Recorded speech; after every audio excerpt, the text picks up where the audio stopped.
Assalamualaikum warahmatullahi wabarakatuh. Kembali lagi bersama Hamaida Gapi. Bagaimana kabar teman-teman? Semoga teman-teman dalam keadaan sehat selalu.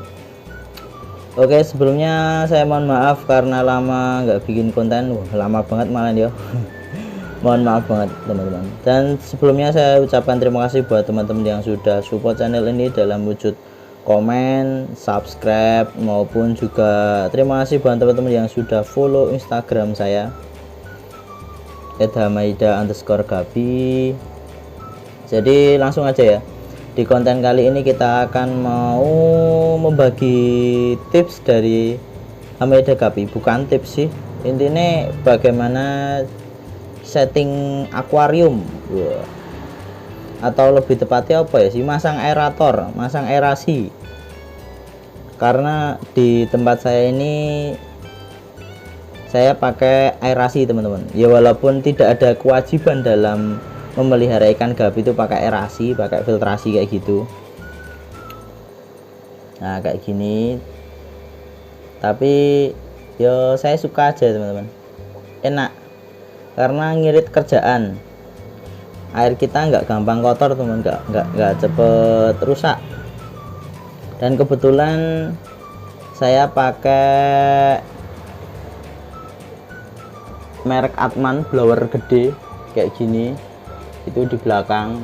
Wah, ini kapasitasnya berapa ya, lupa saya itu. HP 8000, 70 liter per menit. Kebetulan saya pakai HP yang 8000. Kalau untuk merek monggo ya teman-teman ya, mungkin punya selera masing-masing. Ada HP, ada Atman, ada Jebo, yang kayaknya yang agak baru itu yang Jebo itu. Terus ada Resun setahu saya mereknya di atasnya ini. Jadi kebetulan saya pakai merek Atman ini, merek yang tengah-tengah, jadi nggak bagus banget tapi juga nggak jelek. Jadi menurutku ini merek ke atas menengah lah ya, nggak cuma di tengah-tengah tapi menengah ke atas. Terus untuk lampunya kayak gitu, ini adaptor 5 ampere 12 volt. Lampunya kayak gini.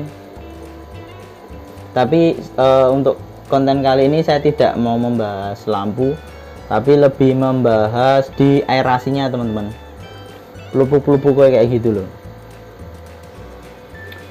Jadi salah satu fungsi pelupuk ini, yang pertama dia mensuplai oksigen dalam air teman-teman, itu yang satu. Terus salah keduanya itu ketika bakteri kita hidup, bakteri pengurai kotoran hidup di tempat kita, itu kita ya akhirnya ngirit tenaga teman-teman, karena kita nggak perlu sering-sering sifon ya, karena kotorannya nggak banyak loh. Kenapa nggak banyak? Ya karena bakteri pengurai dia itu tinggalnya ya salah satunya di biofoam kayak gitu, di filter kayak gini. Teman-teman bisa pakai biofoam boleh, mau pakai semi under gravel juga sangat boleh sekali teman-teman. Cuman kelebihannya biofoam ini, dia nyucinya enak, sedangkan kalau semi under gravel yang dulu pernah saya bahas itu nyucinya agak susah. Tapi kekurangannya kalau ini jangka waktunya pendek teman-teman, nggak bisa lama-lama. Sedangkan kalau semi under gravel itu bisa 1-3 bulan baru dicuci juga bisa, asalkan airnya masih aman. Akan saya tunjukkan teman-teman keajaiban di tempat saya. Bentar. Nah ini dia teman-teman, bisa lihat ya, ini akuarium 30 cm, ke belakangnya 40 cm, ke sampingnya 25, dengan kapasitas ikan sebanyak ini, sedangkan kotorannya hampir nggak ada ya teman-teman ya.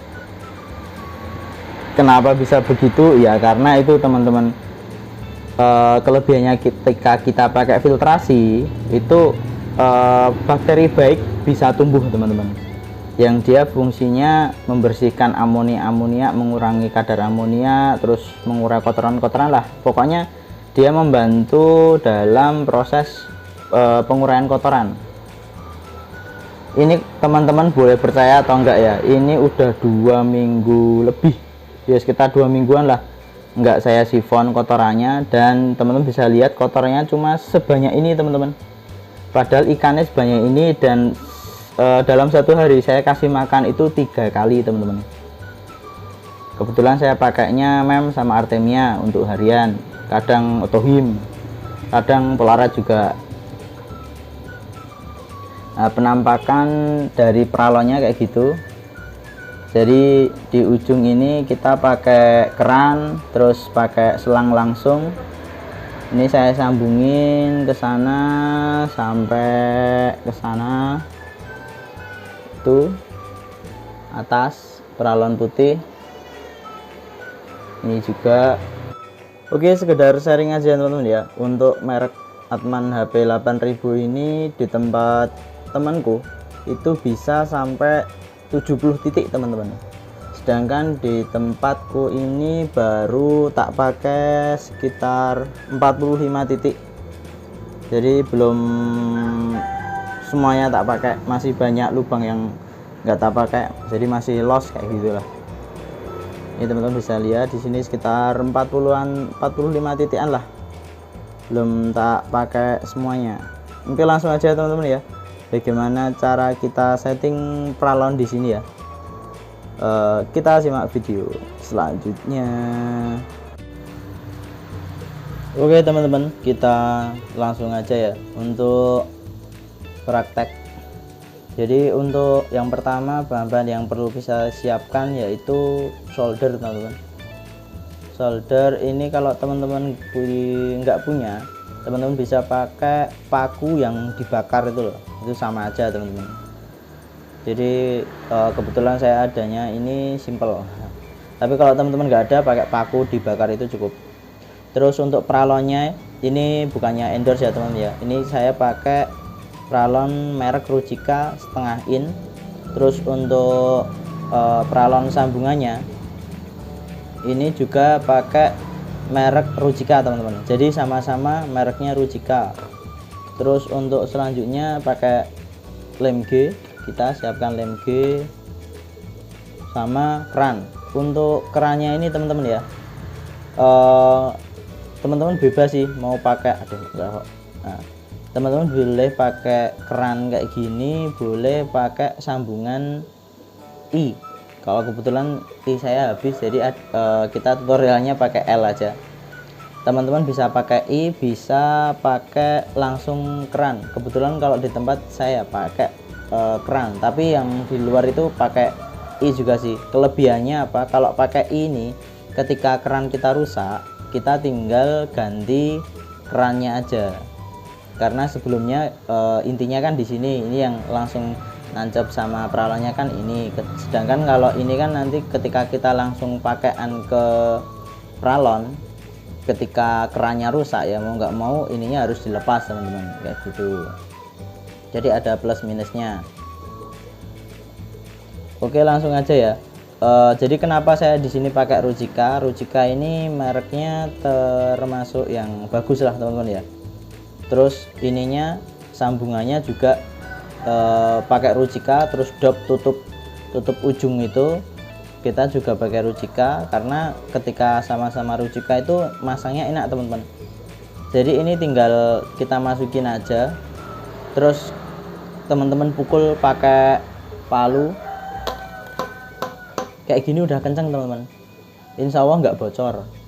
Tapi kalau teman-teman pengen lebih yakin lagi, terus pengen dipatenkan bagian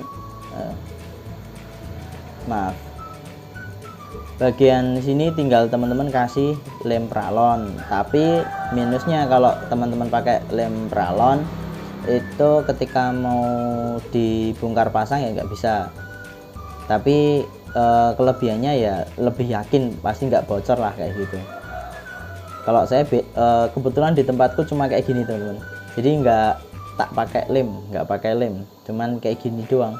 Yang penting mereknya sama-sama Rujika, ininya sama, terus dopnya juga sama, LT itu sama, terus ininya juga sama. Kebetulan saya pakainya setengah in. Jadi setengah in ini ketika masuk ke blower Atman HP 8000 itu langsung teman-teman, nggak perlu apa ya, cuma tinggal kita bakar dikit pralonnya, kita masukin udah beres kayak gitu. Oke, langsung aja kita praktekkan. Ini kayak gini ya, ini di tempatku nggak pakai lem, cuman kayak gini doang. Yang penting ini tak pukul sampai kenceng, itu sampai bener-bener kenceng, sampai yakin. Terus kita langsung aja praktek ke ini, ngelubanginya teman-teman. Kuncinya itu teman-teman ya, waktu ngelubang itu jangan sampai buru-buru masuk dalam teman-teman, cukup setengahnya aja, karena kan ini kan nanti masih panas toh, ini kan panas. Jadi ketika kita kita masukin selangnya ini, ekrannya ini enak. Bismillahirrahmanirrahim. Buat adik-adik kalau bisa didampingi orang tua ya, jangan sendiri. Bismillahirrahmanirrahim. Nah, nggak usah lebar-lebar teman-teman, harus langsung masuk. Tapi kalau nanti kurang gede ya tinggal kita ini, ya kurang gede dikit.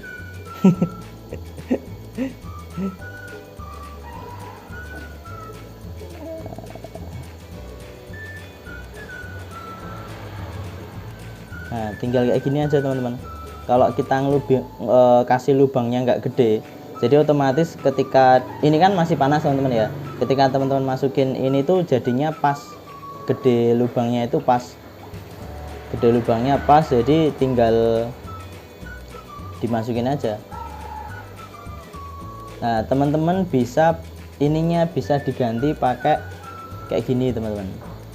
Nah, kelebihannya kalau pakai kayak gini itu emang ribet di awal, tapi ketika teman-teman mau ganti keran itu enak teman-teman, karena nggak perlu bongkar-bongkar yang di pralon. Sedangkan kalau teman-teman pakai langsung pralon keran kayak gini, ketika mau ganti ya mau nggak, ketika rusak ya mau nggak mau harus diganti, harus dibongkar.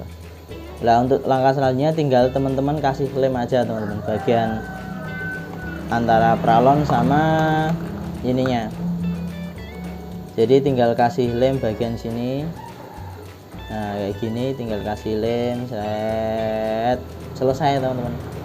Cuma kayak gitu. Ini nanti langsung aja kasih selang, terus colokin ke filtrasi kita, mau pakai biofoam atau mau pakai semi undergravel itu monggo.